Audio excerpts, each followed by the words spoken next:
our single phase meat mincer. First off, the overall dimensions. Left to right, have a length of 8 3/4 inches,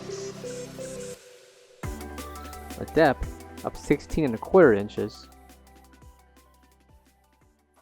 and a height of 17 1/4 inches tall with tray.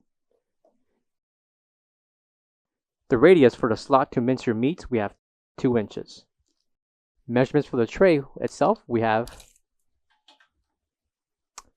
9 3/4 inches in length, 15 1/4 inches in depth, by 2 3/4 inches in height. Tray can be removed,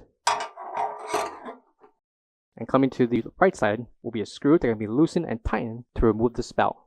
Coming to the front would be the blade, and measurements for the blade itself, we have 4 inches in radius. Coming to the left side will be the power switch along with the operational turn switch. Also included will be an additional blade push tool for the meat. Coming to the back will be the ETL certification along with the 110, 120 voltage plug. For all questions, give us a call or visit our website coolerdepotUSA.com for more information on this part.